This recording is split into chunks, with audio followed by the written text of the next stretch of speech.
beats a Jet2 holiday. And right now, you can save £50 per person. That's £200 off for a family of 4. Is what it is. This won't be close. You can take that to the bank. We are going to absolutely smash these yet again today. I have absolutely no doubt in my mind. They are shit. Their manager is absolutely shit. And we are going to show the stark difference between us two clubs very clearly over 90 minutes today. Or shit. Ha ha ha ha ha. Sake. Into the head after 1 minute. Oh my god, as easy as that. There we go. We've conceded the first goal, guys. Well done. Oh my goodness. It's 1-0 for United after a minute. What are we doing? I kind of missed out setting up the clock. What the f*** are we doing? That can a slot right now. Sack him tonight. I don't want him as a manager of my club by tomorrow morning. New season and nothing is f***ing changed. Weeks to prepare for this game after 3 losses in a row, and that's how we react. Hey. And Buemo! It's 1-0. It's a head injury. And Buemo 1-0, but why is the referee not blow the whistle? It's 1-0, but that is awful refereeing. Then clear it, and we don't clear it. And we have conceded the first goal. It's saja. Ang Buemo sudah bisa menghajar di... Berantakan banget, we! Apa-apaan ini, astaga! It's been coming! It's been coming, bruv! Joke, man!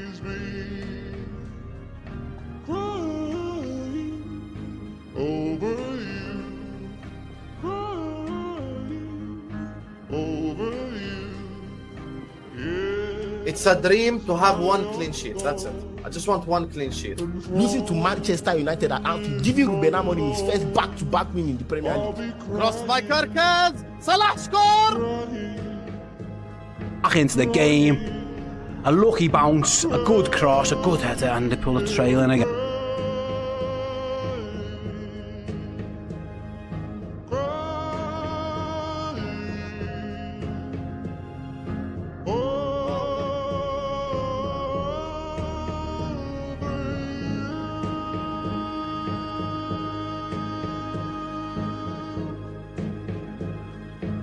My God, what the f are we doing? What are we doing, Maguire? And we...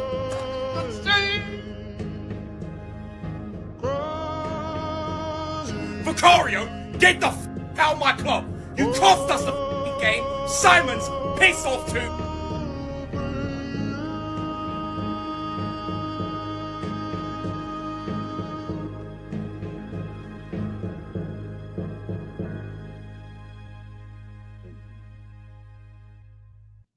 We're actually absolutely fucking shit.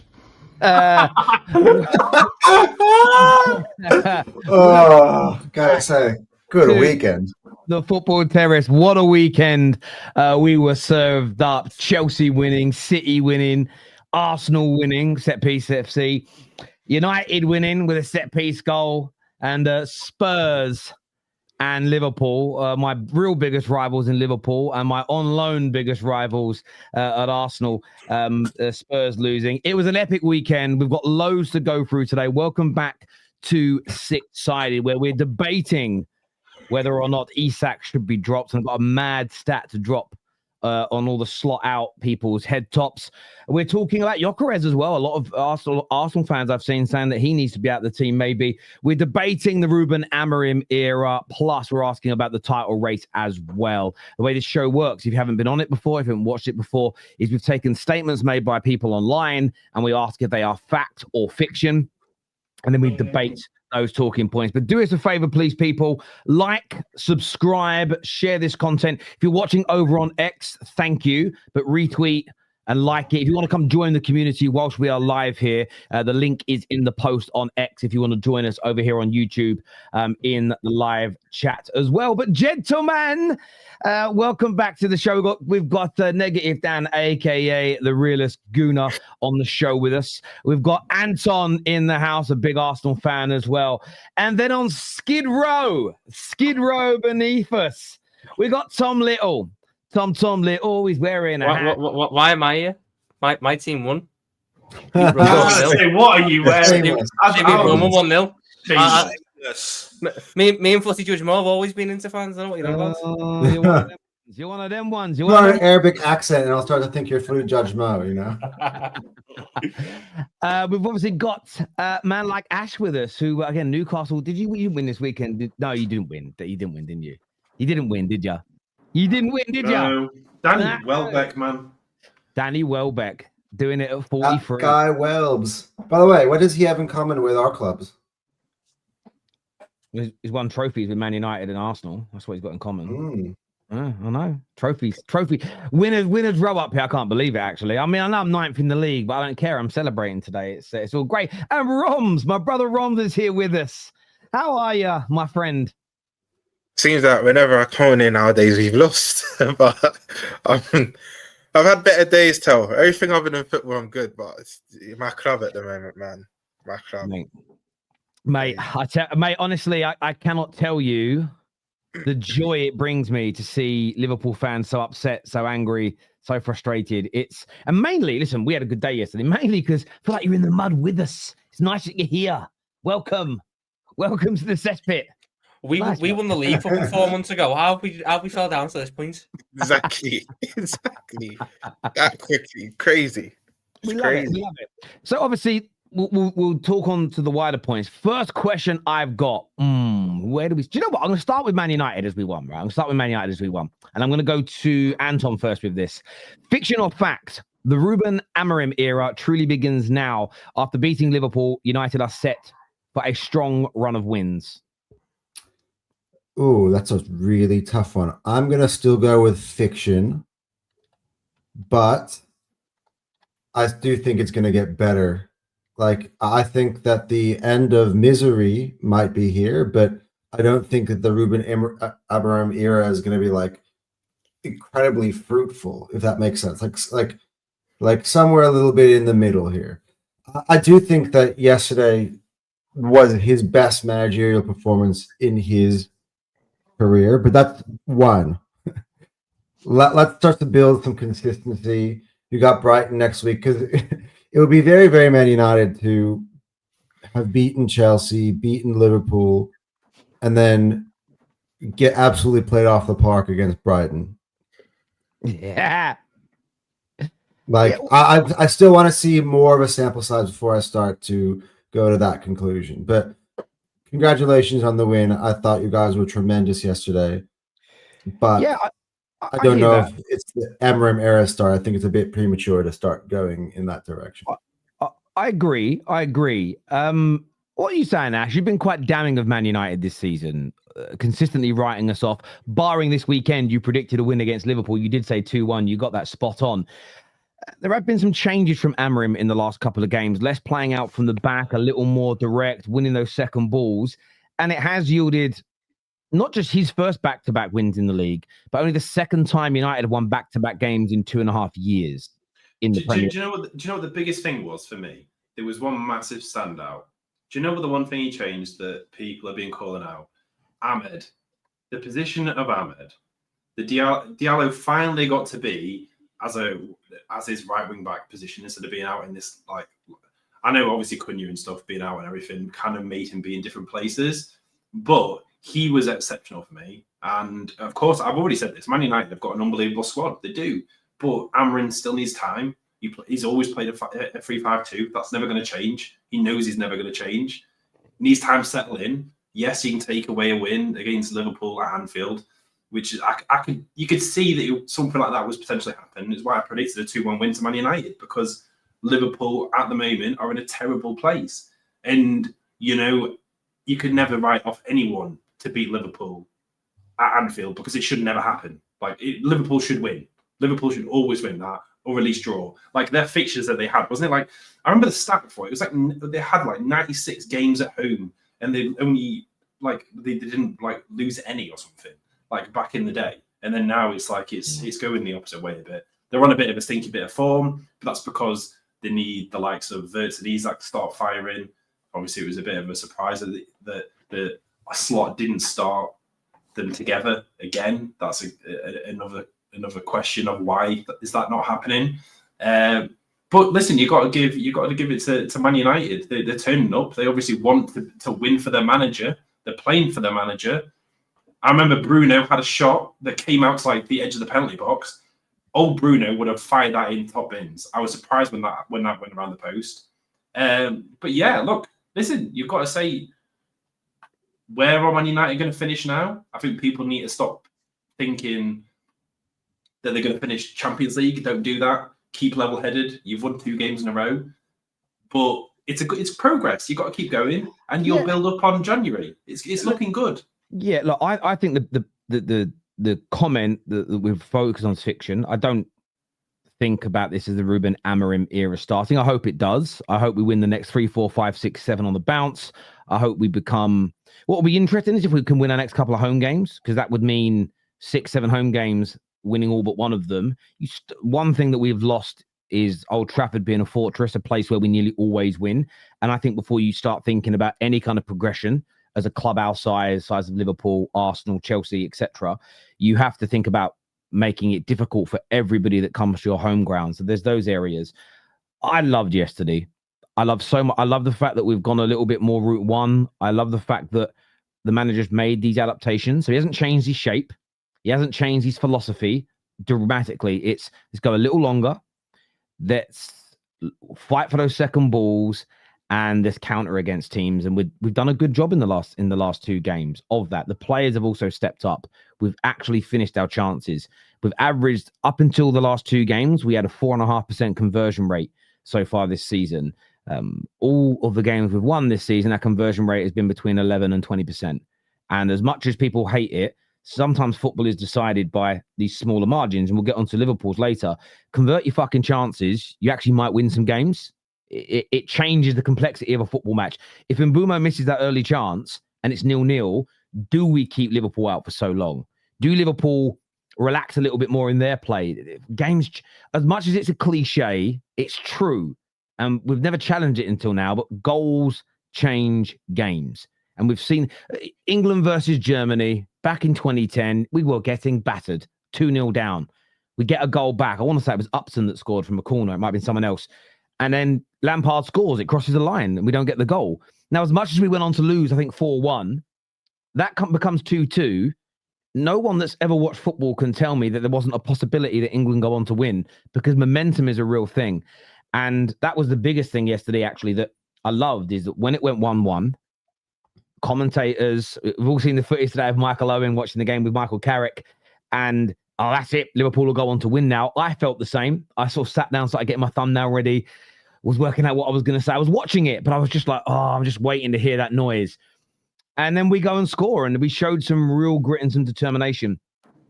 Loads of great performances. Lemaines, love what he's doing in goal. And Mbeumo and Cunha, fantastic. Maguire, listen, I've had a lot of criticism for him when he's deserved it. But his last 6 goals for Man United have all been winners, and most of them have come in the last few minutes of games. I've got to give him credit for that. But the Rubem Amorim era begins now. Let's talk about this in 4 or 5 games' time, is my view. Sorry, Romz, what are you saying, bro?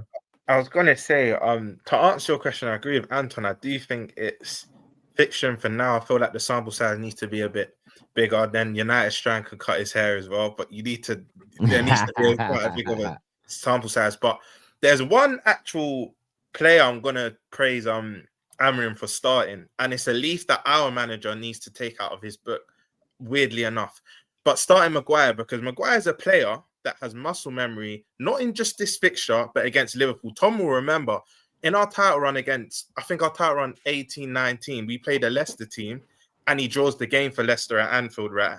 I think he's even scored a couple goals for United against Liverpool. He loves playing against us. Yes, he's been on the receiving end of some thrashings, but he knows what this fixture's about. Our manager should have dropped to certain McAllister and played a certain Curtis Jones. He's been our better midfielder. Who knows what this fixture's about? And that's actually a start after praise Amorim, because a lot of your fans have put Maguire under some scrutiny, and deservedly so at times. But I think this fixture is about knowing the players, what it means, the players that know what this fixture is about.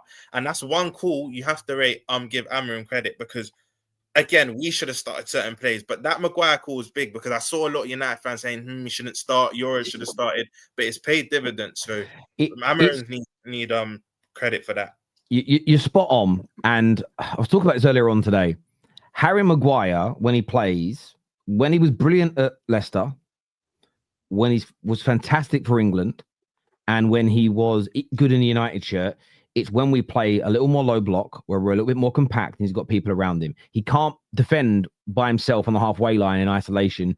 He's too cumbersome. He's too heavy. You know, he moves like Hagrid from Harry Potter. He can't do that. But when you sit him in a back three, or you sit him in a back four with the midfield only sort of 5 to 10 yards ahead of him, he's fantastic. And he was yesterday. And the manager did get the decision right. And a lot of us, including me, criticized it. I wanted Mainu, Yoro, and Šeško all starting for more mobility and more speed and a target man. And I criticized it and said, I think it's wrong. It wasn't wrong. At the end of the day, we went on to win the game. The substitutions were pretty good. And I feel like Yoro and Mainu, when they came on, they gave us a little bit of something extra. And we actually started conceding less opportunities once they came on. And it ended up working out really, really well. What I will just say again, though, is United fans, keep your feet on the ground. Enjoy it. Banter Liverpool. That's the whole point. We've got the bragging rights over them. First time in 10 years that we've won at Anfield. Interestingly, I think it makes it now 13-12 in head-to-head battles at Anfield. United are now leading 13-12 in terms of wins. The rest are draws. So we still own Anfield. We've got that. That just shows, by the way, how good our record was up until the last fucking decade. Do you know what I'm saying? Like the amount of wins we would have been ahead of them in that time. And I don't know the exact numbers, but I swear this fixture in the last decade on aggregate has been something like 25-3. Like we have taken some batterings, we've consistently lost, but the last 3 times since that 7-0, we've got a 0-0, we've got a 2-2, and now we beat them. And I think we've been the better team in the last 2 visits. And I just hope that the team can take some inspiration from that and put in the same energy, the same effort, and the same work rate this weekend against Brighton. Make it 3 wins on the bounce. That could put us up to as high as 5th in the league. And then you're starting to go, oh, now you're making a bit of a foundation. Grow from this point, get some confidence. But yeah, look, my feet, they're so firmly on planet Earth. It's unbelievable, bruv. I can be part of the grid. That's where you need to be, Terry, because for me, if I'm being honest, everyone's hailing Man United, but if Liverpool eat their dinner and they don't hit the post, Gakpo don't hit the post 3 times, we're looking at a completely different game. That's what I think you're disrespecting United a little bit, because I think there are a lot of chances United had in this game. I'm just saying Gakpo had a few chances. That game could have gone differently. Yeah, it wasn't a landslide performance. Yeah, it wasn't a landslide performance by Man United. And I believe Brighton's going to be one step too far for you next week. I think you're going to lose against Brighton. That's what I believe. Mate, we could. I'm not even going to sit here and fight back and say that's impossible. What I will say is this. We had chances as well against Liverpool. We are never playing Liverpool at Anfield ever. And it's never going to be one of those games where you don't concede a chance. Even the best performance I've ever seen there was the day of Anfield, where we won 2-1. Gerrard got sent off in his last game. It was an amazing day. But even then, his name wasn't Lamela. Lallana should have equalised and made it 1-1. And they did score a goal. United have never, ever gone to Anfield and just won without them having opportunities and chances. I think that's kind of normal in those games. But where I agree with you, I'm going to be more impressed with yesterday if we play Brighton at home and get a really good 2-0, get a really good 3-0. If we went and did that in the next match, that's for me is when I start to talk about the potential of progression. That's what I want to see. That's what I would want to see. Brighton, then I might change my mind. Right now, I'm not sure. I'm not sure about Dan, do you know why you got a good point as well? Specifically Brighton. Correct me if I'm wrong, Tel. You've not beat them at Old Trafford in the last 2 or 3 seasons. Our record against Brighton is not. We know we beat them away from home at the end of the season before last, but yeah, it's a very, very, Danny Welbeck, very dangerous. He loves a goal against them as well. He does. It's a tough game. Yeah. Well, a lot of the games coming up are tough for us. We haven't got a good record against. We've got Crystal Palace away soon as well, which is hard for everyone right now. But we don't do a good record against many teams in the last couple of years. That's true. So if we look at this is crazy against Brighton. So since May 2022, we've played them 1, 2, 3, 4, 5, 6, 7, 8 times. We've played them. They've won 6. We've won 2. Wow. They've beat. So the last 2, the only victories we've had against them in those games, the prior 7 games to that, we won all of them. In those games, it was the 0-0 draw in the FA Cup. We won on penalties, and we beat them 2-0, second to last game of the season, back in 2024. But the last time we played them at home, they beat us 3-1 and Yes, the last 2 times at Old Trafford have been 3-1, 3-1. And they also beat us 4-0 only a couple of years ago as well at their ground. So we've had some hammerings. And that's why I say feet are on the ground. I'm enjoying beating Liverpool and the banter. But if I was in that dressing room today at Carrington with those players, it'd be well done, well done, well done, well done. And then I'd be gripsing them up a little bit and be like, now you fucking focus for next week. Like, keep your feet on that ground. These are the games that United need, though, because even last year under Amorim, when you weren't great, you still had your moments in big games.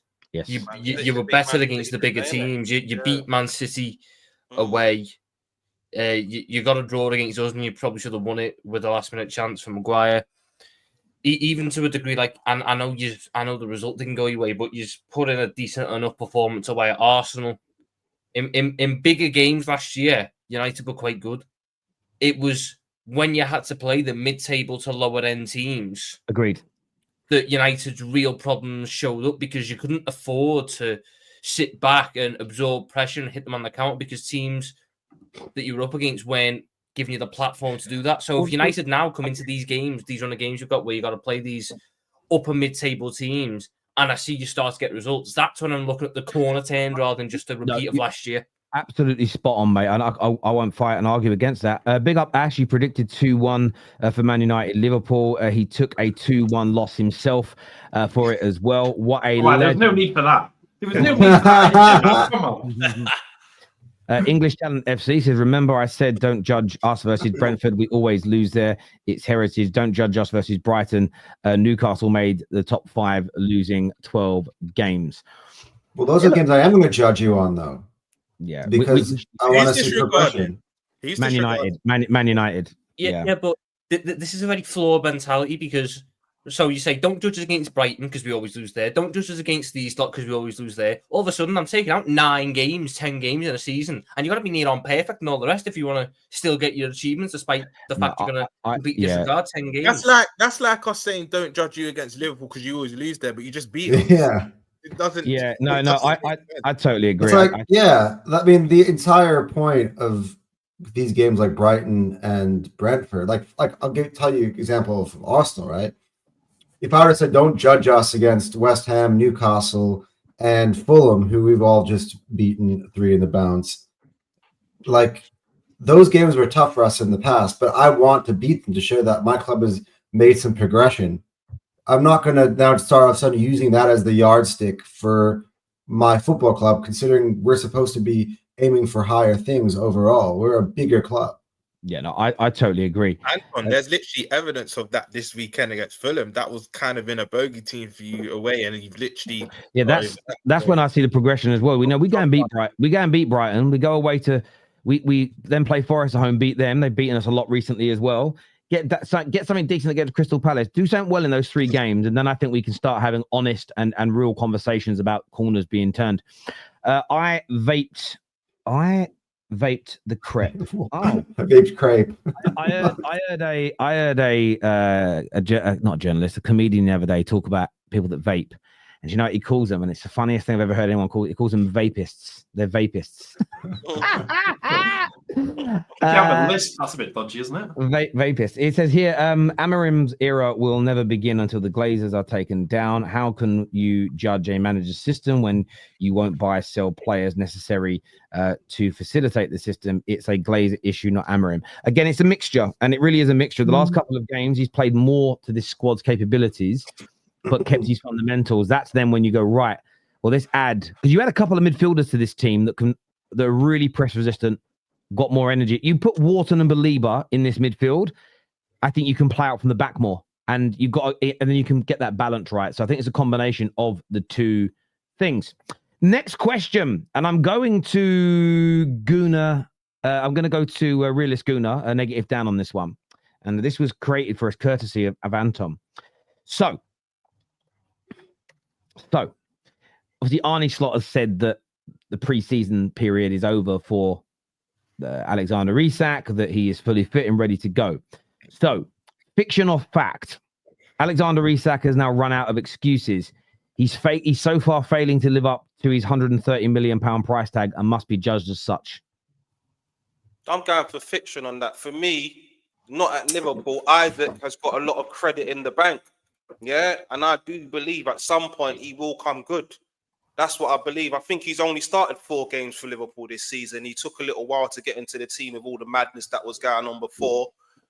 He's not looking great, if I'm being honest, but we just can't deny the fact that there's a quality player in there. And that's the only player that I've seen give Gabriel and Saliba a torrid time. What he done to them two in that game last season, I think it was in the Cup.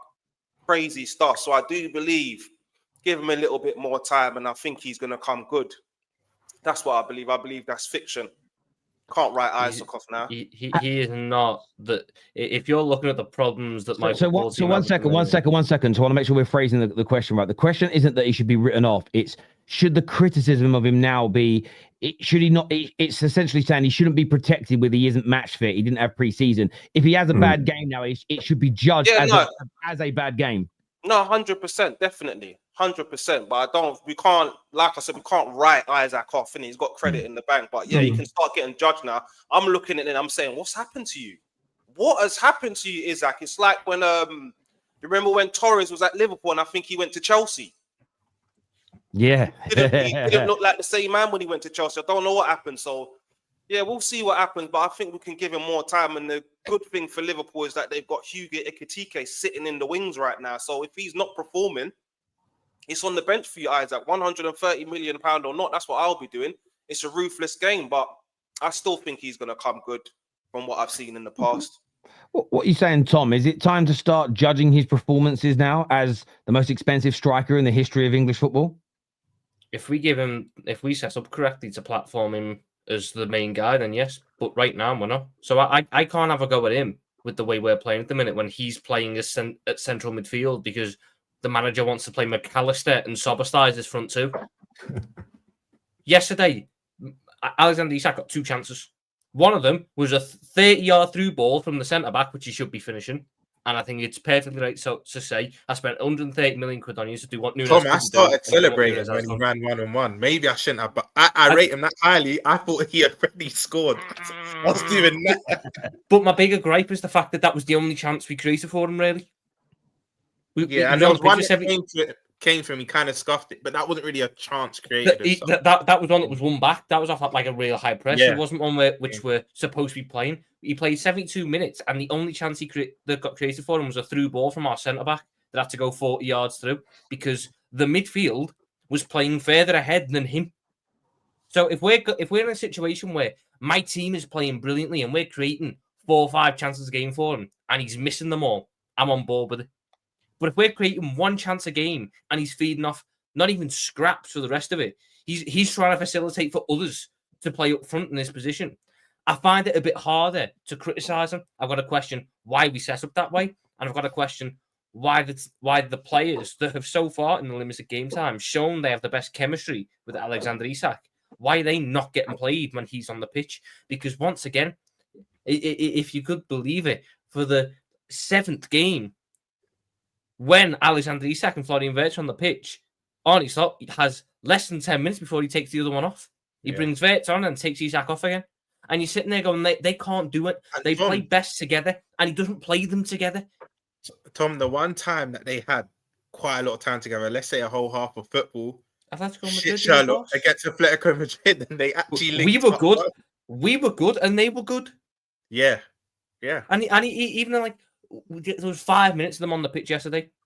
And what happens when Isak's up front, Ekitike drifts off the left, and what were we doing? We were creating a fair amount of opportunities because Wirtz can drift wherever he wants.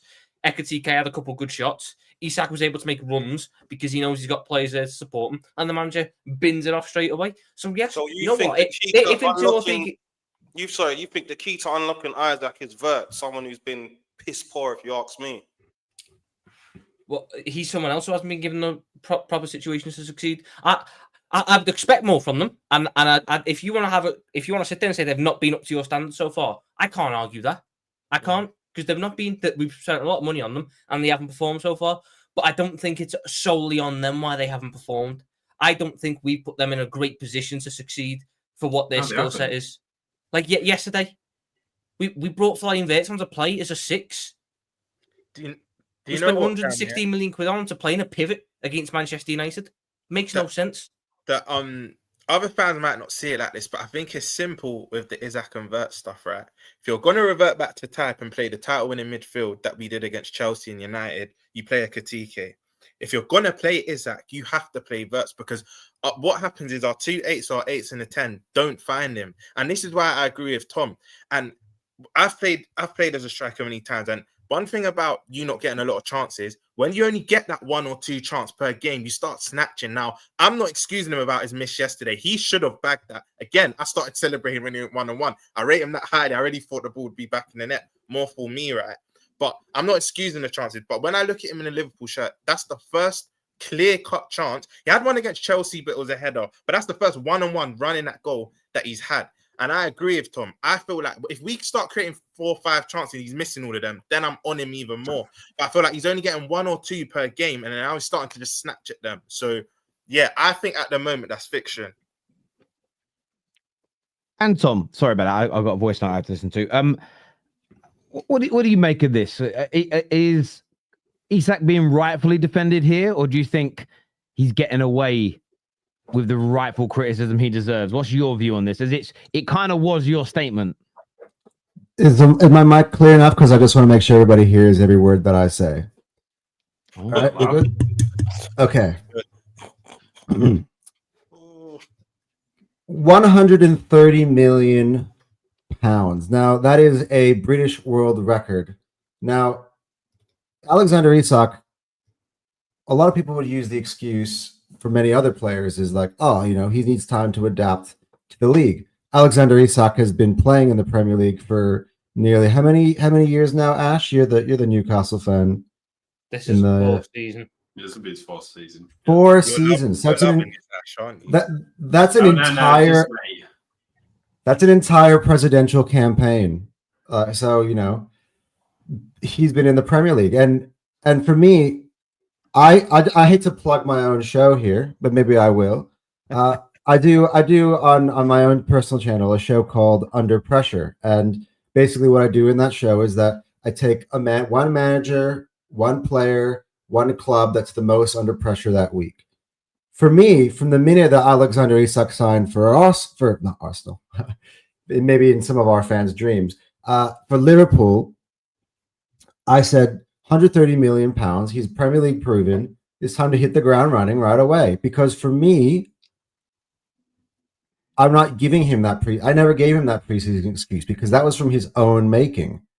The moment that Hugo Ekitike chose to play for Liverpool was the moment that I thought that Alexander Isak was staying. And I think at that time that many people thought Alexander Isak was staying. But at that point, he decided on his own, because I think he was poorly advised, to not go on preseason with Newcastle, to go on strike, and he forced this move. And Newcastle were very, very clear from the beginning that this is a player that they plan to have at the football club for a long time, and he obviously had other plans. The reason he missed out on preseason was because he held out. I think it's his responsibility to keep himself match fit in that time period of time. So for me, I just thought, you know, because Terry was saying, you know, if Isak joins Liverpool, Liverpool will be unstoppable, that they will run away with this league. Right at the moment, I don't see them running away with the league. I see the league running away from them. That's what I'm seeing right now. But it's not on Alexander Isak why we're not playing well. But regardless, he's 130 million pounds. I get your arguments, and I could use the exact same arguments because I know Ash is brimming with a big smile at the bottom corner because he wants to bring up Victor Gyökeres. So I could bring up those same arguments for Gyökeres. But you guys, when the shoe's on the other foot, will tell me, you know, you guys bought Victor Gyökeres into Arsenal to be the man, and he's not firing at the moment. So I want to put that same energy, keep that same energy to a player who costed twice as much.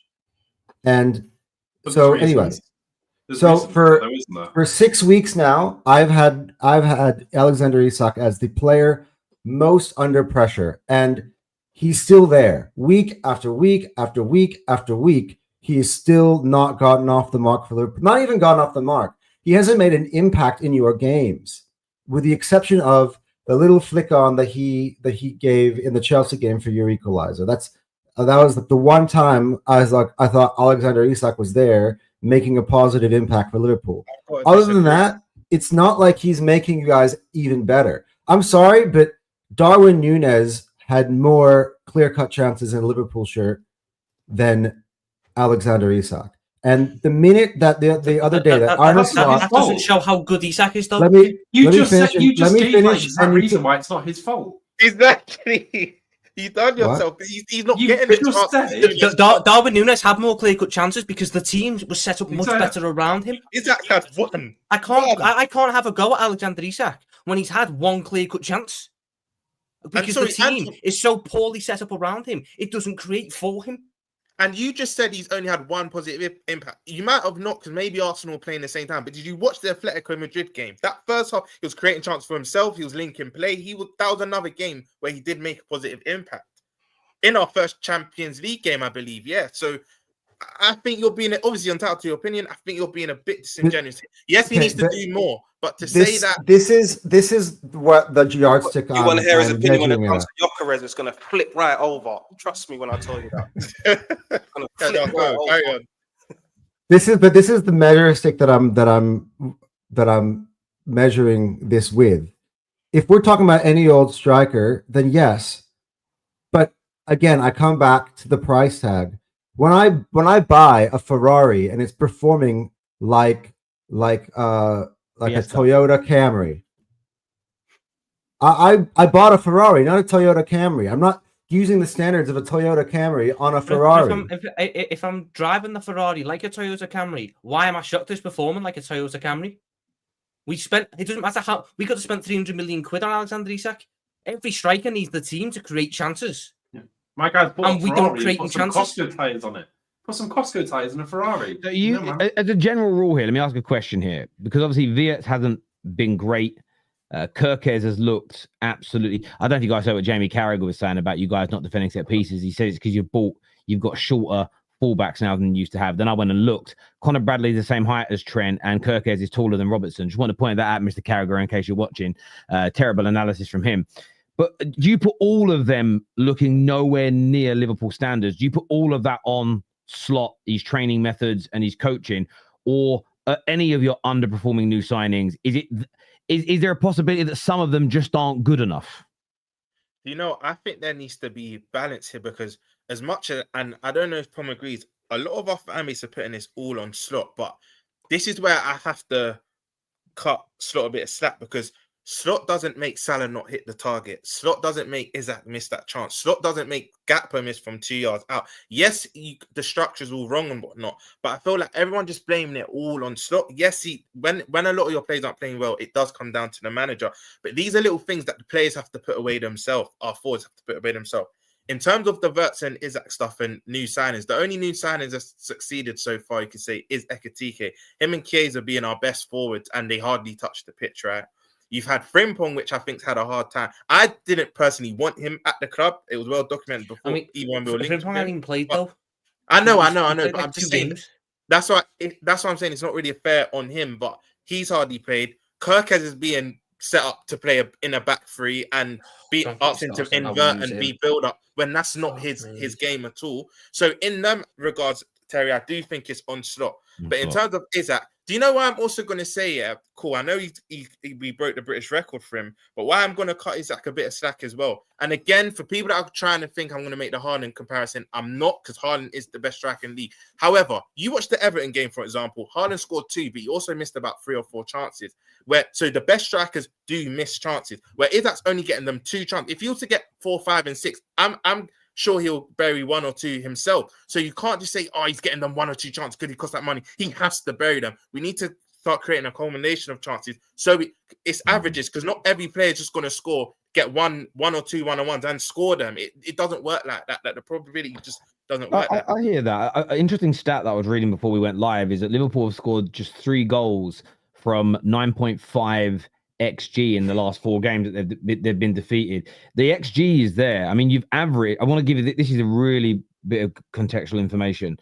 The most amount of big chances, so gilt edge chances, ever created by a team in a Premier League season was last year by Liverpool. They created 150 in the whole season, which averages, I think, 3.7. The last 4 matches, you've been averaging 5.5 big chances per game. So you're and this is why I think all the people going all in on Slot, I think's too far, because you're currently creating clear-cut chances almost so far above the highest average ever created by a Premier League team, which was yourselves, and you're not converting them. And there have been some big misses. And you saw yesterday, have you all seen the footage of Curtis Jones celebrating when Mo Salah had the chance? Have you watched it? So he runs off already celebrating because Mo Salah normally scores those goals. And I think this is one of the things for me, which I don't personally put on Slot, is that your players are just not taking against Everton. I know you won the game, but Viet should have got an assist, which would have got rid of all the Ben 10 stuff, because he sets up Salah, who should score, and he hits the post. And Chelsea. And the Chelsea game. Yes, and Chelsea. Yes, you're absolutely right. And Palace should, like, all these games that we've lost, we've not played well in them.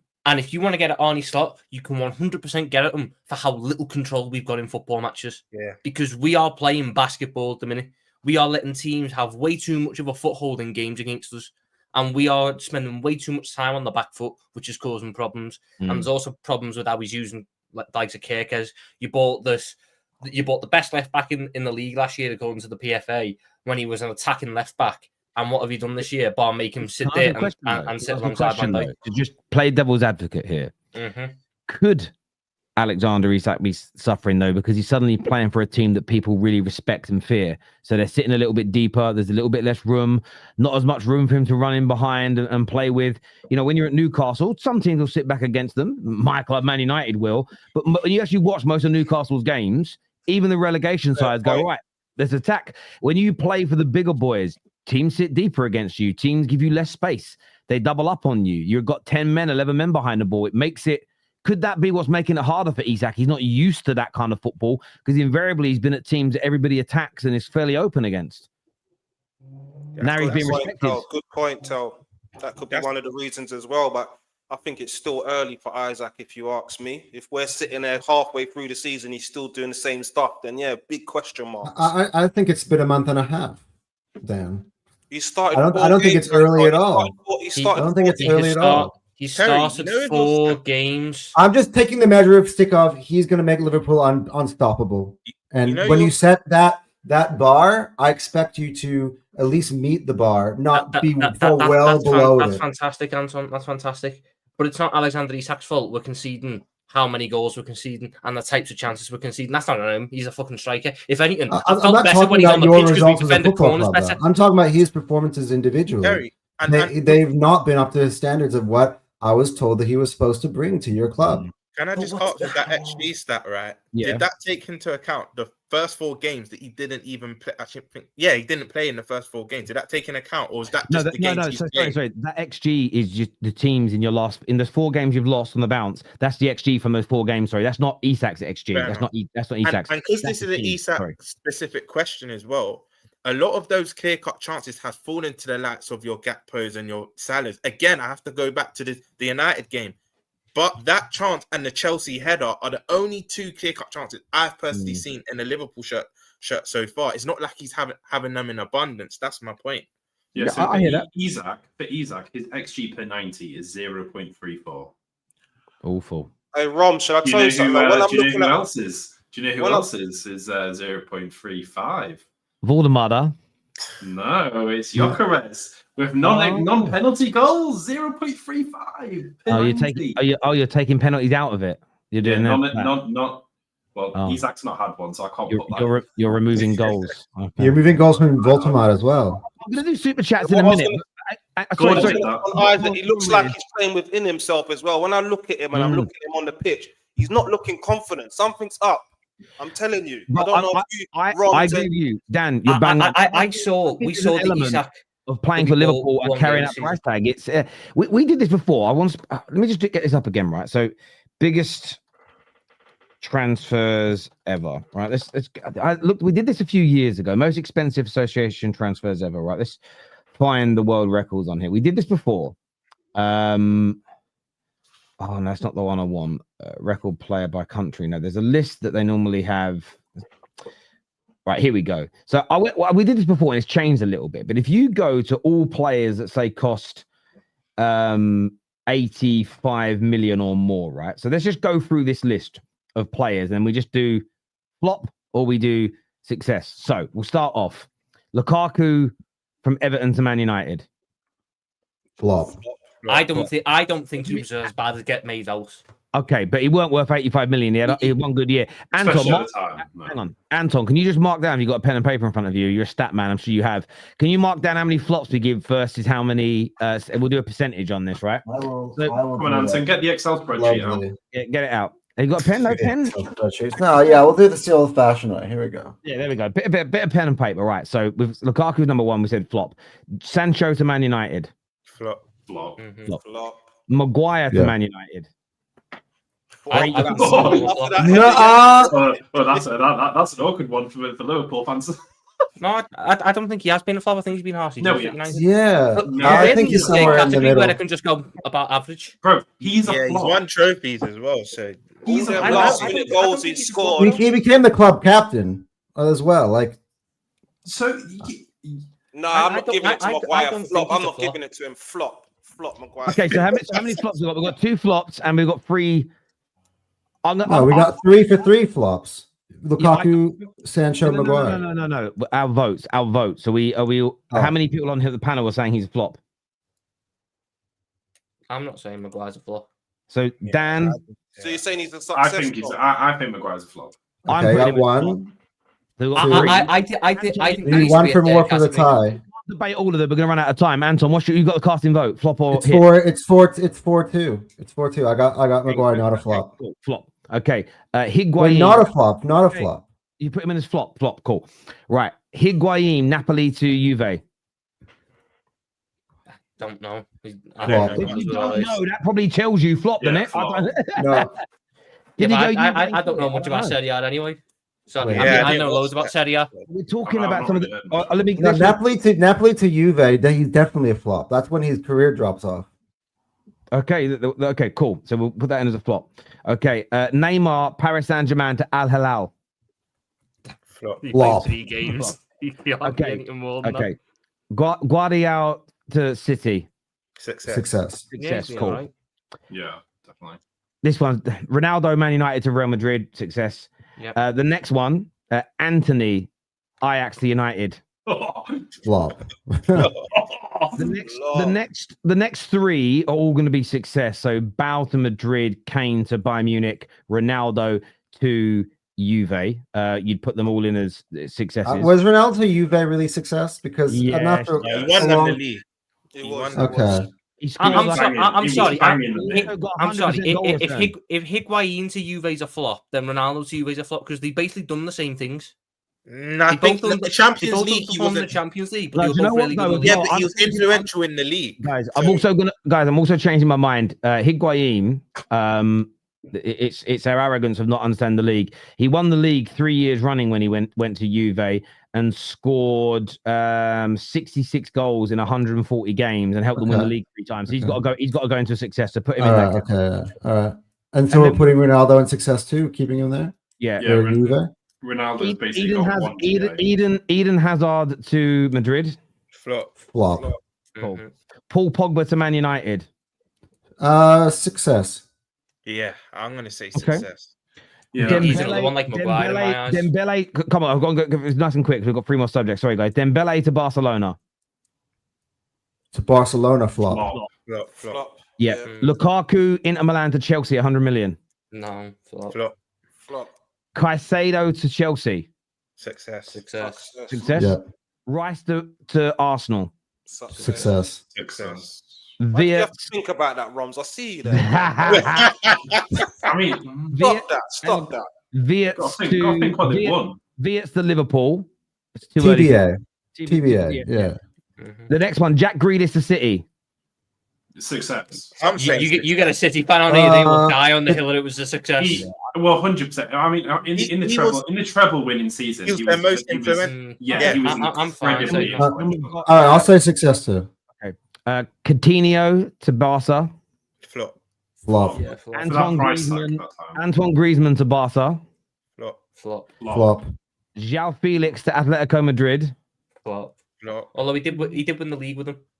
I didn't see much of that, so I couldn't say, to be fair. No, he weren't very good. He weren't very good. And then we have the next one is Isak to Liverpool on this list. So that's to be confirmed. And then the next two, both Mbappe and Neymar to Paris Saint-Germain. Now, both individually did very, very well, but did PSG achieve their goals with them? That's maybe a different debate. Was Neymar worth the 200 million they spent on him? Did he? I mean, Mbappe became the best player in the world during his time at PSG. So I mean, at the end of the day, you got to remember, like, they can't be fair. Mbappe, didn't he have like shares in the club or something that he could have a say in, like who was like the club was getting? Oh yeah. At the back end of his time at PSG, Mbappe had way too much power. Yeah, you've also got to remember they then won the Champions League. I'm probably really harsh on Neymar. I'm probably harsh on Neymar because I think he was a fantastic player, but I just feel for 222 million, it's a lot. It's a lot of money for like the fact he used to. I swear he was injured he missed like almost 2 or 3 months of every season he was there. I don't think he ever played more. There's actually going to get these stats that I read this before. He never started more than. He never played more than 22 games in a league season ever. Yes, he won the league every year, but they've won it every year before him and after him. I feel like Neymar was a flop. I'm being honest with you. Hey, listen. Saying that, there's someone else that was in this debate that also gets quite a bit of injury time out as well. Someone called it Alexander Isak. Yeah, it's true. So what's the percentage coming in looking like there, Anton? All right. Well, this is a lot tighter. It's out of 23 votes, 11 are flop, 10 are success, and 2 are TBD. So it's around about 48 something percent flop. So and that's that. And by the way, a lot of those ones aren't flops, right? This is what's really interesting. How many of those ones we've considered hits was of non-Premier League clubs? So we've considered Mbappe to PSG a hit. We considered who else would we consider a hit there? You've got Neymar, Ronaldo, Higuain. Yeah, a lot of I think about 50% of them are there. So you start looking at that, and it's around about 50%. Then that's my whole point here. 50% success rate on these massive signings. And by the way, when most of those signings happened, none of us were like, "Oh, he's a crap player." You know this is also what you've got to figure based on that percentage. Statistically speaking, one of Havertz and Isak's going to flop. Statistically speaking, one of them isn't going to work out. How many of those were like to Man United? Because I think a lot of them were.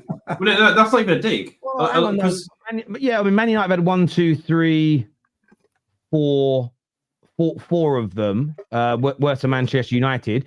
But there's also quite a few in there to Chelsea and to other teams. That is fair. So that probably skews it a little bit. That's fair. That's fair. Because there was a lot of that stuff was like Man United tax. Like a lot of that was a lot higher than probably what you guys should have been paying for them. Maybe that's a really good point. But yeah, look, as I'm saying, so I think maybe the pressure that's there. But look, I want to move on to the next question. And it's about strikers again. Before we get into the title race conversation, and I'm going to go to Anton. No, I'm not. I'm going to go to Ash first on this question. Fact or fiction? Arsenal should be concerned. Victor Gyokeres' lack of goals and performances is becoming a problem. Is that even a fact or fiction question? It's true. It's a statement. Of course he's a problem. He's like, you're watching him every single week. Bro's just flopping over like a fish when he gets like tapped in the back or something. Like, he needs to stop that. I am a massive advocate of, I think referees should be giving out more yellow cards for simulation. Because I am fed up at the moment of every single person just getting tapped and just falling over. Gyökeres is becoming a part of this. Like I said to you, Gyökeres, he's got 25 touches per game, per 90 on average. That's not that great. Like, even Isak's got more than that, which is crazy when I thought about that. Shots per 90, 2.4. That's obviously not good. I think, obviously, there's a bit of asterisks. You would say, oh, he's not had the likes of, like, say, Eze or Odegaard feeding him. But, look, there's a problem that I'm thinking he's having. He is bringing a lot of defenders towards him, which is helping other players get into the pitch. But he's... Like, I mean, he scored his goals early on this season and he's not scoring since.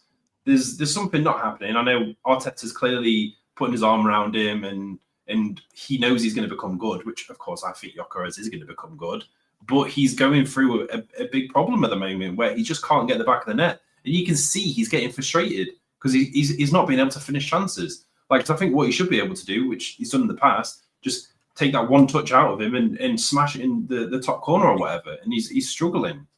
Do you know what I would say onto that point as well? By the way, to put it out there, I do think Gyokeres will become a success at Arsenal. But the reason why I think he needs to start scoring quite quickly, because one, you brought him in. A lot of us fans I spoke to said, listen, he's the final missing piece in the jigsaw. He just needs to hit the back of the net. We've got all our creative players around him. But if and I was speaking to Potts about this earlier, if Kai Havertz comes back, bearing in mind, this is Arteta's guy. Arteta loves Havertz. We know this.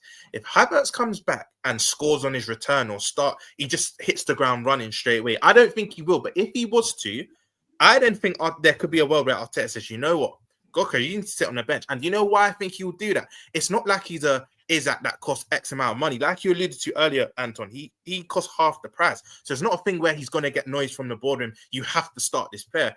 Arteta might just go, you know what, I want to go with what I know. And Havertz was also bought for around the same price as well. So. Yeah, same price as well. And let me even add more context. Let's say at that point, you're 6-7 points clear and a Havertz comes in and he's scoring more than the Gyökeres. There is a world where Gyökeres could become a bench player, in my opinion. Let's have it right.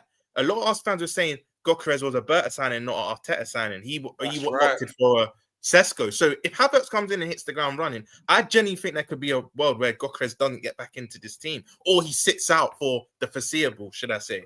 And don't forget, Havertz is the highest paid player at Arsenal. At Arsenal, exactly. Well.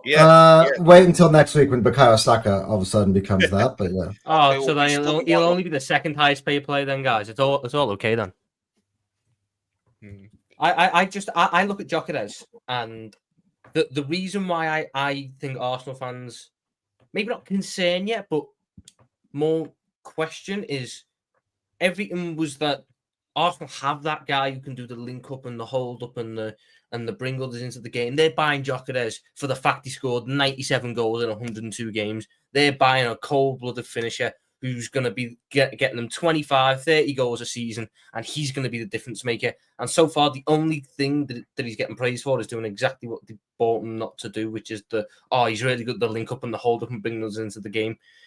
I think he's been serviceable. He ain't been good at the hold up, Tom. He hasn't. Yeah, but that's the only thing I've been seeing praise for him for. Occasionally, he brings others into the game well. A lot of the time, I've seen him just get criticism. Like, did you see if we are being brutally honest, we do have to tax his goals as well, because one of them came against Angers Forest, and I don't know how much we're allowed to count those games that happened against Angers Forest because they're like a fever dream now. But I just look at it and I think he's a very good striker. But in Portugal, it's again like, is he getting platformed the correct way at Arsenal? And I've got a little bit less sympathy because Arsenal are playing quite well at the minute. What did I say? Do you know what I said? Do you know what I said towards the start of the season? Arteta, what can he show that he's been able to do with number 9s? He's never been able to manage a number 9. Like he's never had one. Said this the other day. Since Man City, and the one he had, he shipped out in a bag. Yeah. So, but this is this is the whole point. He's never had a natural number 9, a centre forward. So you can't say Jesus or obviously Havertz or anything like that. Respecting Ketia, please. Hey, listen, he's gone as well.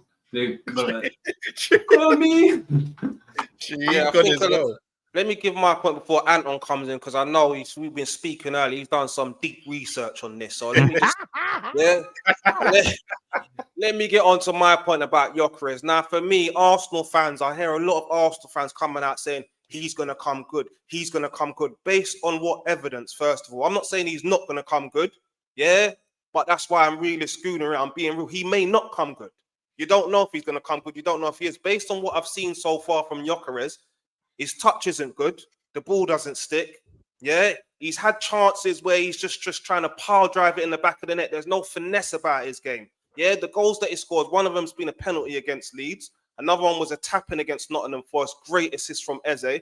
And the third goal was a good goal, but even in that goal, he looked clunky. So for me, I think I'm going to give him more time. But right now, he has got me feeling like when Havertz comes back, I'm Havertz's biggest critic. That's one of the reasons why I've said Arteta out in the past, because that was a sackable offence, signing Havertz, making him the top paid player at the club. He's got me thinking to myself now, was I being too harsh on Havertz now? because now I'm starting to realise the stuff Havertz was doing when he's in the team, and he's got me questioning. When Havertz comes back, I'm slipping him straight back into the team if you're still not scoring goals, Gyokeres. We haven't got time to be nice. Arteta would as well. That's his guy. That's his guy. Dan is standing there with Stockholm syndrome, brother. He's like, listen, I'm telling you, Havertz comes back fit. Gyökeres is in trouble. If you're not firing Gyökeres, Arteta is going to hook you. Mark my words. Arteta will hook you. There are some things as well to Gyökeres' game that confuse me. Why is he so insistent on taking the ball dead wide and then trying to shoot from dead narrow angles? Like, well, that's how he scored like 60 or so goals in Lisbon. But yeah. Yeah, do you know what? Again, it's a case of some of the sort of mechanics of it don't look right, and then something that I think he's struggling with a lot more in the Premier League than he was in Portugal. When he goes into these wider areas to try and do the one-on-one battles, he's losing a lot more of them than he was in Portugal. Centre backs now are just come on, I'll go one-on-one with you, and I'll just barge out the way, and he's going down too soft. And he's going into these physical battles constantly. Instead of you trying to get free, yes, he's making some good runs. You're constantly getting into these battles with players, and I'm just seeing you on the ground constantly, Gyökeres. Why are you always on the ground? You just build up to be this strong player. Yeah, you're going to bully play. It's not looking like that right now. He's the one getting bullied. Dan, I can't remember you alluded to it earlier, but it's that, someone said, I think it was Tel actually, that said maybe Isak's coming into a team that gets more respect, so there's less space to run in behind. If you look at a lot of Gyökeres' goals for Sporting Lisbon as well, there's loads of space to run into. Normally it's on the transition and whatnot, right? Don't you think that's another problem as well? Because Arsenal, look, we've already seen what you're on this season. Everyone's going to sit back against you. Many teams aren't really going to have a go at you, bar the Liverpools, the Cities, the teams in the top six, roughly. The lower teams won't. That could be a problem for him as well. A very big problem. The only thing I've got in his defense, what we've been saying is that he's been making some good runs and he ain't been getting the service. We've been passing the ball a bit slow. So when we're meant to take that risky pass to put him in, it ain't been happening. When Odegaard come back the other day, it looked like that's what he was trying to do with Gyökeres, but we ain't seen that. So like I said, I'm giving him 19 games to make half a judgment. End of the season, I'll make my full judgment on him. Will he come good? I don't know, but I'm not going to be one of these fans sitting there saying, he's going to come good. He's going to come good. You don't know if he's going to come good or not. From what we've seen, he hasn't come good. He hasn't come good so far. I think he takes a bit long to pull the trigger as well. There's been many Arsenal games I've watched. Hit it then, and he'll take... In the Premier League, all you need is half a second for someone to clatter into you and win the ball. I feel like he takes a bit long. But again, I know you're saying you can't just assume that he'll be a success, Dan. But from what I've seen, albeit it's the Portuguese league, it still is 100 goals in the last two seasons. The teams he was scoring against Romz, the lower teams he was scoring against, what level are we talking about? League One. That's where these Portuguese teams are at, the lower teams. That's where they're at. Grimsby Town. Do you get it? Anton, what are you saying here? Is Gyökeres this problem? The fictional fact question. Should you be concerned? Is his lack of goals and performances becoming a problem for your title push this season? Anton, over to you. I think it's a bit of a loaded question because I could answer yes or no to multiple things. Am I concerned? A little bit. Is he a problem? No. Has he made Arsenal worse? I would say definitely not. Look, I got to big up James, of course, formerly now of Arsenal Fan TV. I was watching his video on the Gyokeres reacting to the player ratings for Arsenal against Fulham. And he pointed out to me, it was about a 5 to 10 minute monologue, somewhere there in between, he was basically saying that Arsenal are now accessing the higher central areas of the pitch this season a lot more compared to when we were with Havertz, that it's actually like one thing I'll say, look, was I expecting more goals from Gyökeres at this point? Yes. Is this the Gyökeres I envision at Arsenal? No. I will say that, and I'll be fair because I can't sit there and criticize Isak and then defend Gyökeres in the same, with the same points that you guys were with Isak. But what I'll say the difference here is that, as James was alluding to in his video, guys, go check him out, go watch that. Which is that who had a really good game on the other day against Fulham? Saka. Saka is feeling a lot more comfortable playing off of Victor Gyökeres than he was playing off of Kai Havertz, because Gyökeres allows Arsenal to play balls into behind, which Havertz was not. So Havertz was playing more like a So wall. You're trying to tell me Saka is now looking better because Gyökeres has been there. Come on now. Yeah, but here's the difference as well, and I said it the other day. Victor Gyökeres, people respect Victor Gyökeres. You respect his record. They know that Arsenal have brought him in. They know that he's a big time striker in this role with a big reputation. That you cannot say the same of Kai Havertz. Defenses don't play Kai Havertz the way they do Gyökeres. Saka's no longer seeing doubles. Saka is being able to take on one man one-on-one, get past him, and impact the game a lot more. And you're seeing Saka flourish, really, since he's come back from his injury, because he's getting a lot more space now than he was with Havertz. Like, I think that I disagree. Bro, he scored 2 goals. I think the best version of Saka we saw was the one before his injury at the midway point of last season. And that was with Havertz up front. I thought that was the best version of Saka we've seen. At the same time, this version of Saka has only been about 2 or 3 games. So, like, he's played 6 Premier League games this season. 6 Premier League games this season, and he scored 2. Not good enough. Just say it, Anton. It's not been good enough. You can't just. First of all, I already did. Listen, you guys missed the part at the start what I said. You want Gyokeres all over flipping Saka's meat. That's what you're doing. Chill. Don't do that, man. Listen, you said flipping Saka was that bloody England's talisman. You need to be able to take a step back and think, yo, mate, do you know what? Maybe Arteta needs to like do better because he's struggling with the centre forward position. He is.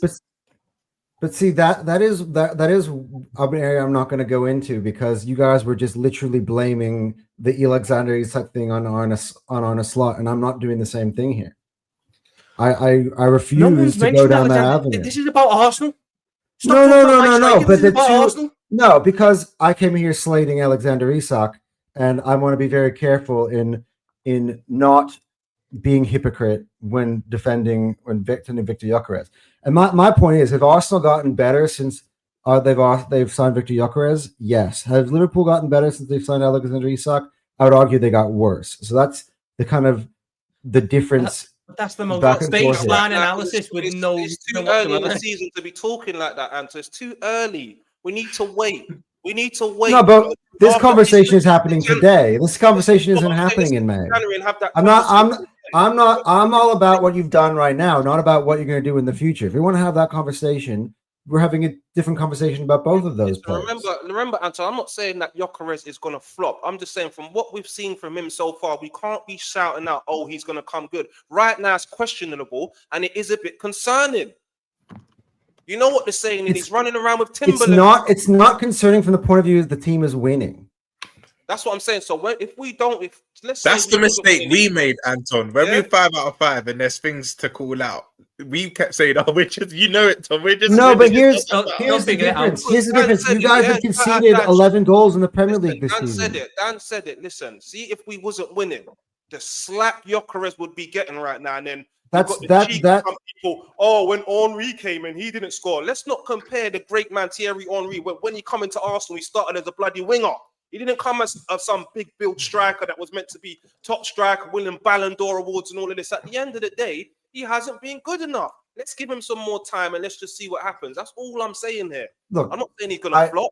I started out by saying, has he reached the expectation that I expected of him so far this season? No, he has not. He's reached my because when he came in, Anton, I was the man. Wait. So you thought you would have 3 goals in 9 matches? I said, let's not get carried away. Dan was telling me he's going to score 30+ goals. I said, no, wait a minute. First of all, we don't know how he's going to slip in. Second of all, we don't know if Arteta can manage him properly. That was one of my big arguments that I had with Dan. Can Arteta deal with the number 9? Yeah. And then I said, I'm predicting 15 to 18 goals, not 30+. That's what I'm predicting for Gyökeres. And right now, he might not even get that. And what's going to happen is Gyökeres is going to score a goal, and your Arsenal fans are going to come out and be screaming, "I told you so! Look, I told you so! Look." Oh yeah, I will. Obviously, the biggest problem with the Gyökeres and Isak debate is obviously Isak has proven it in the Premier League.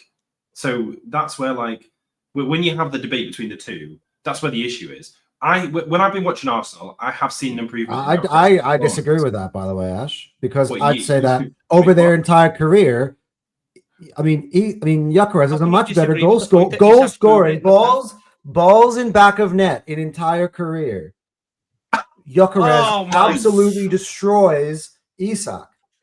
Isak had 25 goals last year. Gyökeres had 50 plus last year. When Alexander Isak was bagging hat tricks against Real Madrid, Victor Gyokeres was doing it against Derby in the Championship. They're not comparable. To say that. Dan made the point. Dan made the point earlier. One has played in the Premier League and La Liga. The other one's played in League One in the Portuguese League and Championship. That come on. We have to kind of give balance here. You got to give it some context. Context is very important. Like I said, Gyökeres his performance has improved. Like when you watch that's the point, though. But the problem is his performance has improved, but his goal scoring hasn't. That's where the issue is. Like he's going down too easy. He needs to be able to do a lot more of like touching the ball out of his body and tapping it straight into the top ends. I think the Portuguese league and stuff like that, he's been given a lot more time. I think the closing down and the intensity of the Premier League. Can I throw one? I agree and I disagree. I agree that saying Isak will come good, there is more proof he'll come good in the Prem because he's been here and done it. Where I disagree is I am seeing people say Isak needs time to adapt, but not that's I think Gyökeres should have more leeway with time to adapt to the Premier League because he hasn't been here before. So when I see the arguments and I see both sides of it, I think both make really good points. But I look at it this way: Isak doesn't need time to adapt to the league. He's been here, but equally, I think he's still more of a sure bet in many people's minds. Where with Gyökeres, I don't think he's as bad as people are suggesting. And I think he just needs some goals, and I think he needs to get his confidence up a little bit, and that will come. But both have probably so far underperformed what everybody expected of them so far, and Šeško's been better. So I just think that it's interesting. Stop it, Terry.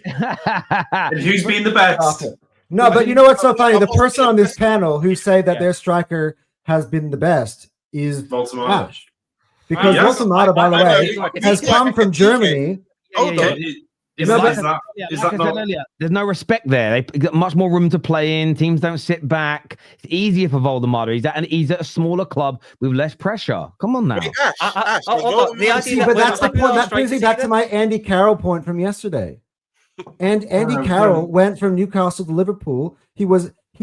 I remember he was playing against Arsenal. He bagged a I have a never brace against seen Arsenal at the Andy Emirates. Carroll. 2 weeks later, he was at Liverpool. No, and you never see the man ever again. I'll be honest with you, it's like right now I'm seeing Isak do what Andy Carroll did. Anton, I'll be honest with you though. Andy Carroll, hang on. Andy Carroll was a decent striker. Scored a very good hat trick against Aston Villa, and the world went mad for him. He was, if he was a striker, who would I compare him to at this level now? I actually think Rasmus Højlund is a better striker than Andy Carroll ever was. I really don't think Andy Carroll was that good of a player. He basically did that thing. He had a really good 6 months and got a gigantic move. And the reason Newcastle did it is because they realized, he's good, but he ain't that fucking good. They got the money. They got them Benjamins off Liverpool. That was when Liverpool were buying Lamberts and all sorts. Remember? Those were the days. I love Liverpool. Suarez the same day, by the way. Oh, yeah, they got him. We shit the bed with Carroll because he wasn't planned. It was just Torres went that day, so we had to go and buy someone, and Newcastle pulled our pants down for him. At the end of the day, that Andy Carroll and Alexander Isak are worlds apart. But on the point that you made of teams aren't happy with the strikers, I'm happy with mine. Hugo Ekitike. Do you know 6 what? goals, Andy 6 goals Carroll's so far. I got no complaints about Hugo. I thought it was what's his face? Can I ask you on Ekitike? Lautaro Martinez. Because Hassan said the opposite last Tuesday to me and LB. Would you start Ekitike and bench Alexander Isak, or would you just keep playing Isak till he finds? You play them both. I play both of them. I'd ideally play them both. At the minute, though, based on how Arnie Stott wants to set us up, Ekitike needs to play more because of the insistence on the style of play. So what ends up happening is we're spreading ourselves way too far. So the midfield is entirely spread apart, and you can't pass. Ekitike can at least drift into pockets and pick up the ball and carry it a little bit better than Isak can, because we bought Isak to go into the box. You literally saw it yesterday. First thing he does, drift on the left, beat 2 players and put 1 Rose in. You literally saw it straight away yesterday. Do you know what? I just really don't understand about the whole debate about this.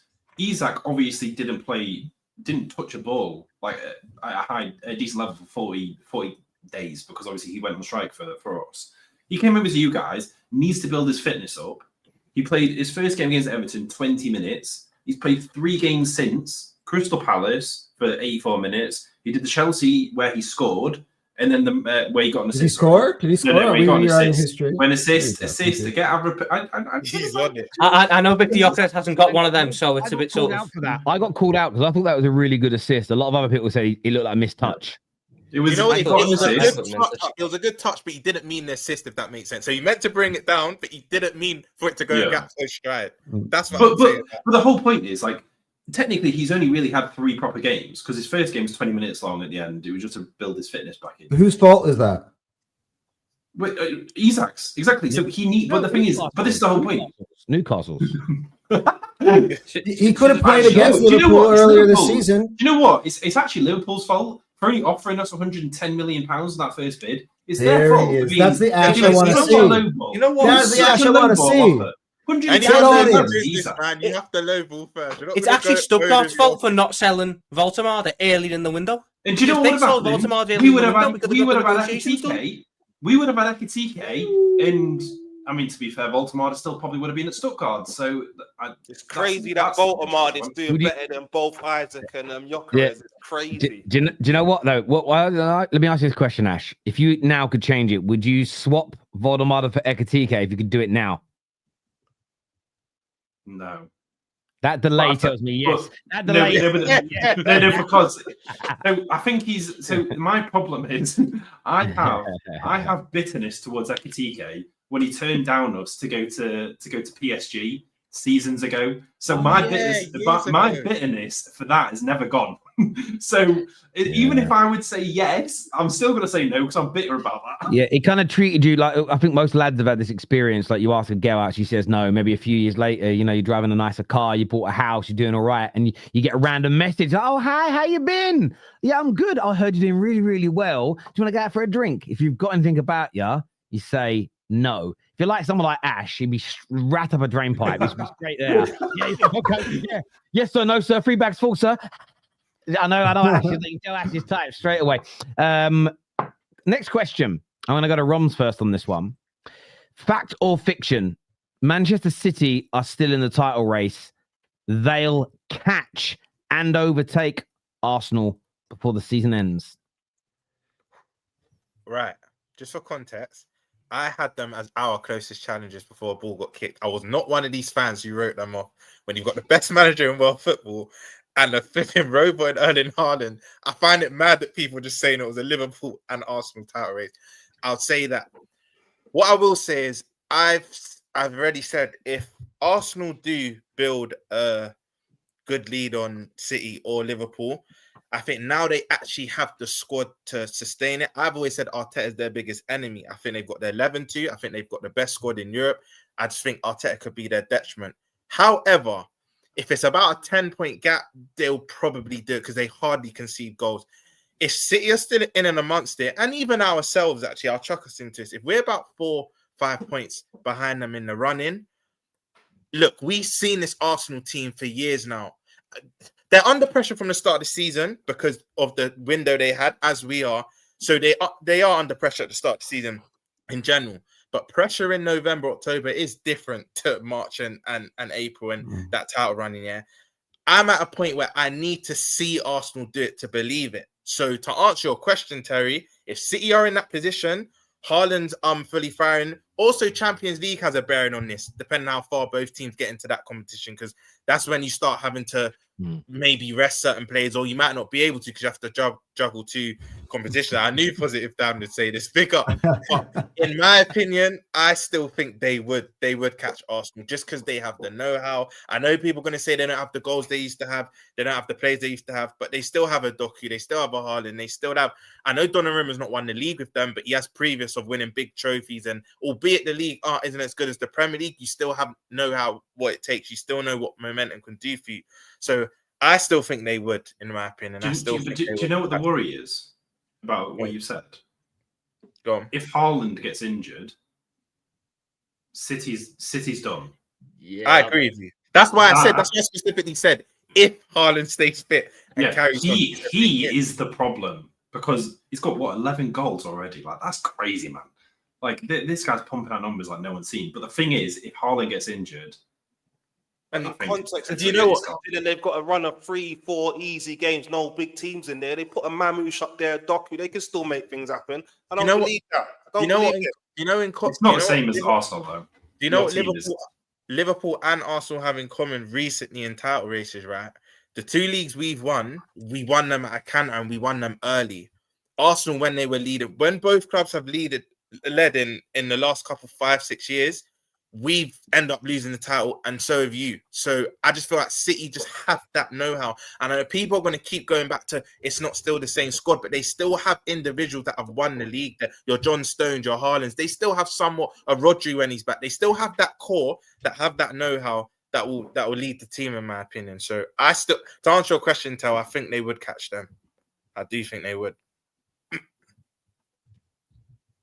I think with City. The interesting thing with City is going to be Haaland this year, because I think Haaland could go on and break his own record this year. Not when he broke when he first joined at like 30 I think he can get 40 league goals. I think he can actually get 40 league goals. We are talking ridiculous numbers this year because this system is built to give the ball to him as much as possible, which is probably the first time that's happened at Man City. If he stays fit for the whole season, I think Man City catch them. If he has, because he is known to pick up injuries for like 2 or 3 weeks at points, do I think Marmoush up top can have the same impact that Haaland's having when he's back fit with Marmoush? I think Marmoush is a very good player, but I do wonder. I do wonder on how big a change it has to be, and whether this City team has that player who's next in line to step up if Haaland's not on it for a point. Because so far this season, when Haaland's not been on it, I've not seen that player for City just yet who I'm looking at and going, well, if Haaland has a bad game, it's okay because such and such is going to step up and drag him through it. Like how a couple of years ago, De Bruyne wasn't having the best of times and Haaland was missing a lot more chances than usual. But Phil Foden stepped up, got player of the year, had a really good year and covered for City when certain players didn't step up. I think that he could do that again. It could be Reinders, it could be Marmoush. But at this point in time, it could be Cherky. But at this point in time, I haven't quite seen that player yet. Who I'm needs more looking at minutes. Yeah. But it might come. And if it does happen, then we're sitting there going, yeah, okay, City are a real problem this season. But as I said, just right now, I haven't seen that player who, if Haaland does go on a little bit of a poor run of form by his standards, and City needs someone else to turn to drag them through a couple of games, I just haven't quite seen who that player is yet. And if they don't find that player, then we might see more runs like the one they had at the very start of the season when Haaland couldn't get goals and they started to drop points. Do you know what the one good thing about the way Haaland is at the moment? Because he's so hungry, he could bang in like 2 or 3 goals by 60 minutes, get taken off, and then just have that's also a very real problem. Yeah. It's also a very real problem for this league. Do you know that's the one thing that could be really going well for City? And then obviously Foden's back now. You know when you speak about that player that can step up, if it's 6, 7, 8, 9, 10 games, then I agree with you. Right now, we've not seen a player that can. But if, and I know it's an if Rodri can get back to the Rodri that won the Ballon d'Or, how many games in our title races we had with them, Tom, that he would win single-handedly or score the equalising goal or the winning goal? He's another player that could step up to the man. Yeah, but I only think for 1 or 2 games. I think there's a big problem with him now at the minute. The fact he keeps getting these injuries and the fact that every time it looks like he's going to come back, there's another setback, and he had a real problem with it in the summer during the Club World Cup. I don't think they can really look at him as a real option like that this year. I think he's got to focus on getting himself back to being the level that he was. I don't think he's 100% at the minute, and I think his body's telling him that, and he can't handle the intensity that City are trying to go at the minute. I think this is like the 3rd injury he's had this season already, where he's had to miss at least a game. I don't think City can look at a player who's struggling with his fitness that much and go, it's okay if Haaland's not there because Rodri's there. Yeah. Because who's to say Rodri's even on the pitch? Yeah, I think on that point, can I go on, Terry? I think on that point, I believe that is a fact. I believe they can catch us, and I think what's key here is the game we saw against Man City and Arsenal, that Pep was ready to change his tactics to go defensive. He's ready to do that now. He's going to make the changes this season because he's been burnt last season. So I just believe that he's going to do everything he can, more so than he would before, not just going gun-ho in every game. I'm not saying that they will catch us and we will not win the league, but as you know where I'm at, they call me negative. I just don't believe. I can't. Living up to the name at the moment. I can't see Arsenal win the Premier League. And as Romz pointed to, the main thing there is Arteta. He's changed in his last few games and he showed me some positive signs. So this is the most optimistic I've felt as an Arsenal fan going into a season with Mikel Arteta. It looks like he's making some changes, but we cannot sleep on Manchester City. And I know a lot of you are saying if Haaland gets injured, Man City are done. I don't believe that because it's still early on in the season. So let's get to the halfway point and see what their players are doing. See what Mamouche is doing, Cherky, all these guys. Someone might step up. Foden might step up again. Do you understand? So all I'm saying is with a manager like Pep Guardiola and the beast that is Man City with the robot up front, of course they can. Let's not be silly here. Of course they can, but they have the ability. They have the ability. Like if Foden gets back to his previous year's forms, but and I think ain't Pep got a stat that he doesn't lose the title 2 times in a row. He always comes back. Every So he's yeah, never they're not in dangerous. 2 years. Yeah. Yeah, they certainly are. Anton, do you see them as your biggest threat? Is it still Liverpool? Because I know you have yourselves as I know you see Arsenal as a favourite. So which one, City or Liverpool, are your biggest threats in your opinion? Well, at the moment, given the trajectory that they're going, I do think City is our biggest threat. I probably would agree. I'm actually kind of waiting for I think 2 or 3 weeks time from now, where the two teams play each other at the Etihad. So for me, that's the key part. Fuck, do we play them soon? Yes, you do. Sorry, Anton, on that, I want to see what Man City do away against Villa next week. That's going to be key. Yeah, That too. No, from that game. So see, for me, that's the key part to this. Is for Arsenal, I see less and less fixtures I can tick off now where I'm like, ooh, that one Arsenal could slip up in, that one Arsenal could slip in. Because all those ones that we've traditionally had, we've now gone and we've passed those tests. Our first 8 games has been the hardest 8 games. It's still remaining. We still have the hardest schedule in the league, even 2 weeks on, even though we've played West Ham and we've played Fulham. It's still the toughest schedule in the league. No, it isn't. He has been. Our schedule has been tougher than yours. I'm sorry. You've played Just Leeds, because West Ham, Nottingham Forest. We played Manchester City, which you haven't. That will change. That will change once you guys play Manchester City. But Okay, so who have you played so far? You guys have played. Here's the thing: it's an average. So you guys have Burnley. You guys have Burnley on your list, right? Man United away Which first drags game. your average down, and we've had you and City on our list, which drags our average up. So that is what makes our schedule a lot tougher. I'm sorry, but we've played Bournemouth, who were You're jacking me off of my point. I was in the middle of my point here. Because Anyway. I'm sick of this whole.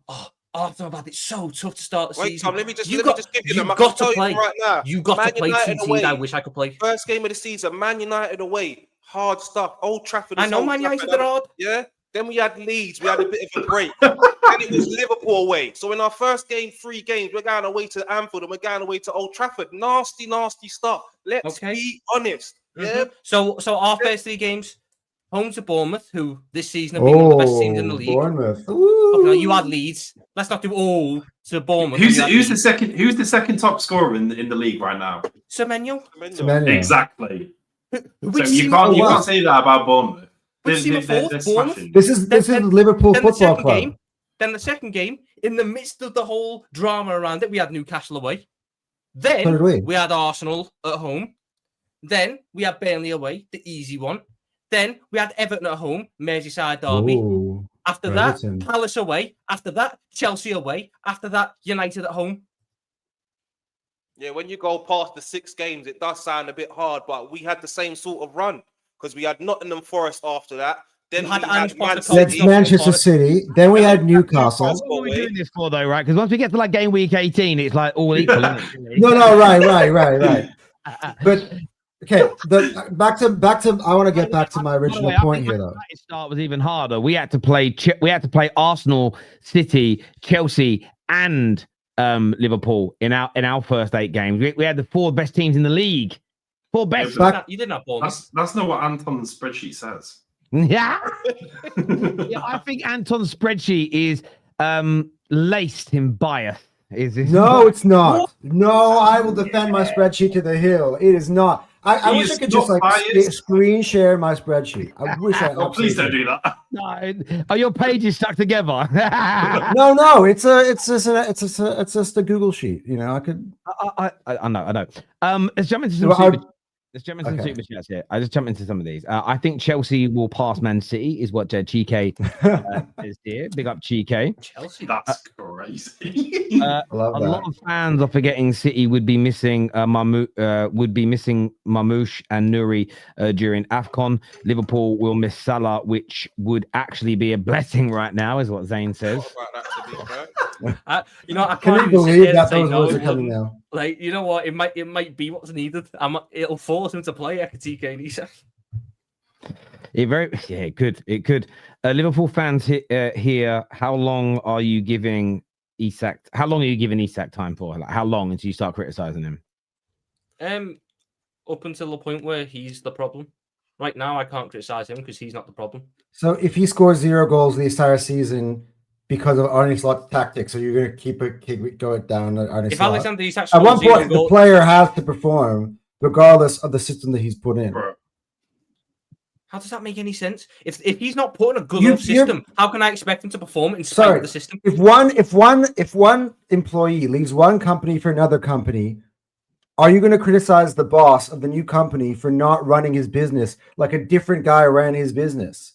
The guy has come into a new company. He needs to do what his current employer expects him to do. They've given him a certain job. But if he's going to go, well, at my other company, they used to do it like this. No, that's not how it works. If his current employer then brings him in and then starts putting him to do the wrong thing, that they hide him because he's so good at one thing, and then Anton, when he's employed, doing the other one. Yeah, Anton, if you think I'm hiring you to make spreadsheets, but in fact I'm making you a catwalk model, you might not do.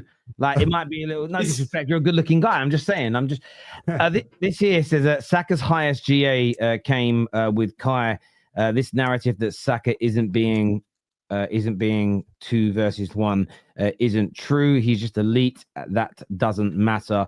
We can win in spite of Gyökeres. See, that's where I disagree. That's where I say, ask Saka, ask Trossard. Who would they rather be playing with at the minute? Have you asked him? No.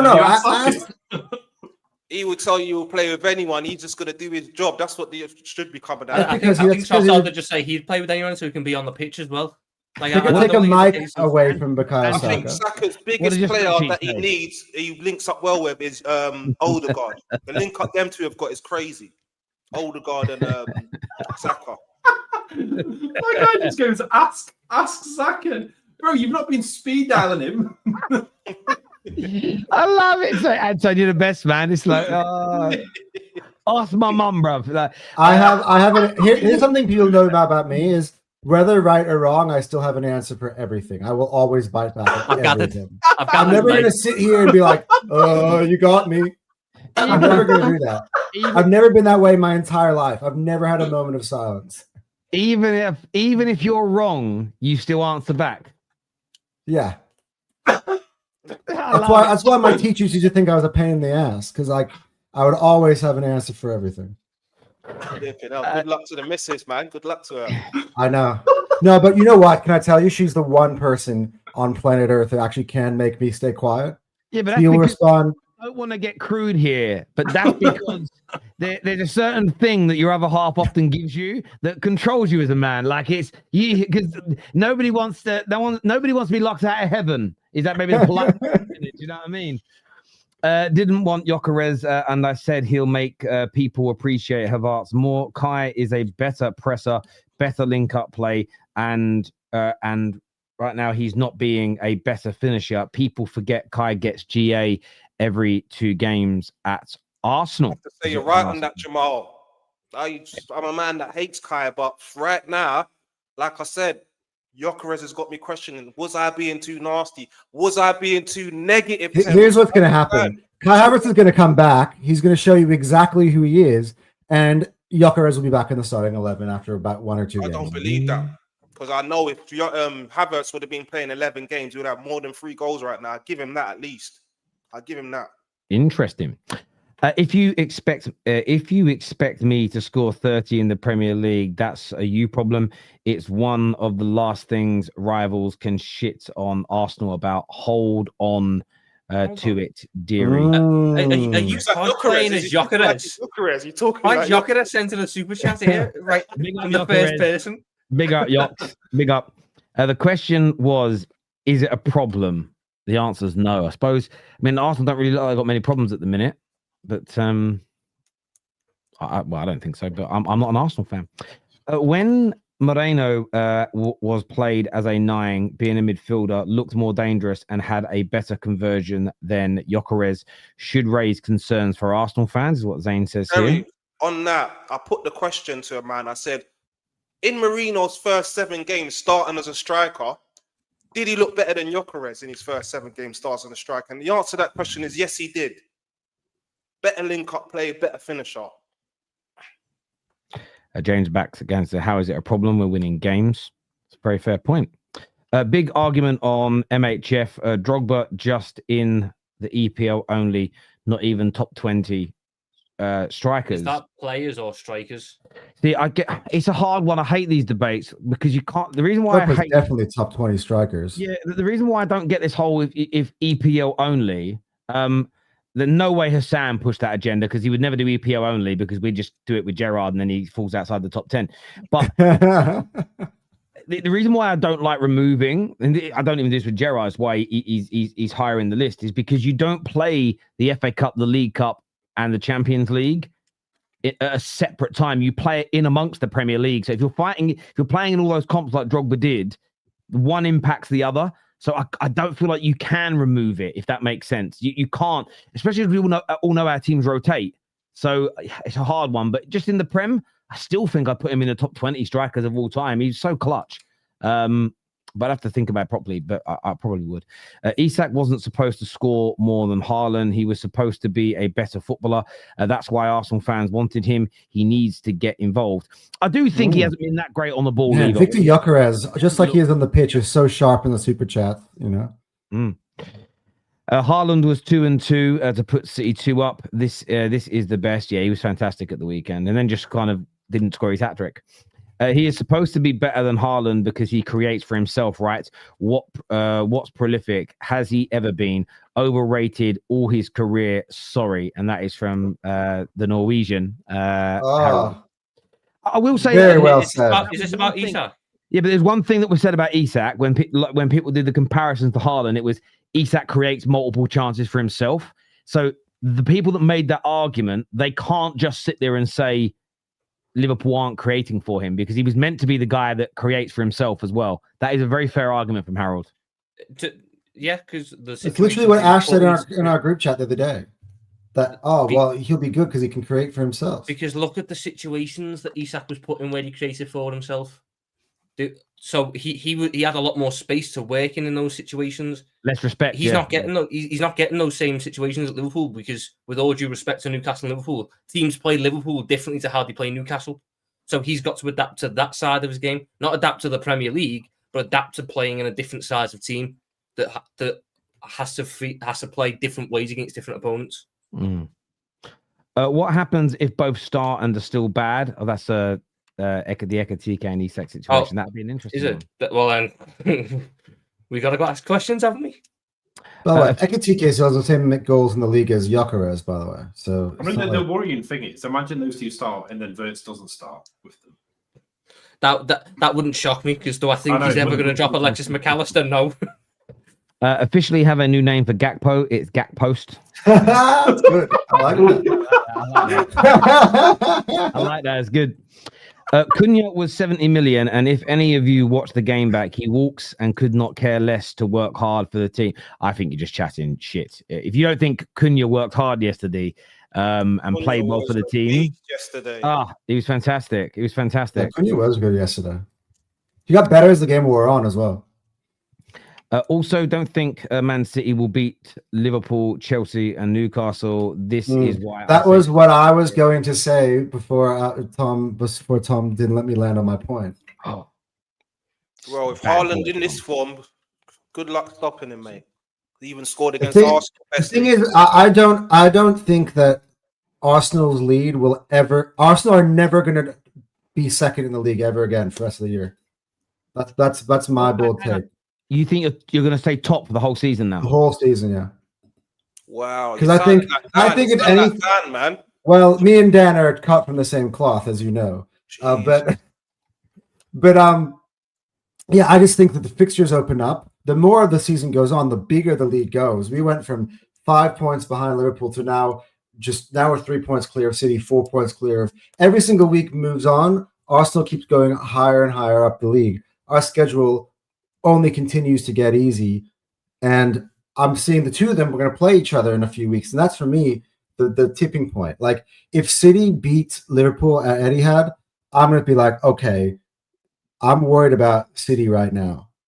But if that's a draw,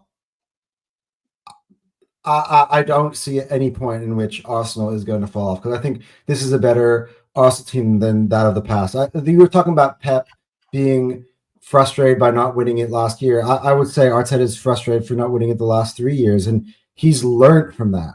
I think in order to be great, you have to feel the pain in order to be able to adjust and overcome. And I think that's what's going on with this Arsenal team. This team, strength and depth, we can have injuries and we're still going to be okay. And the most important thing is that we don't concede goals.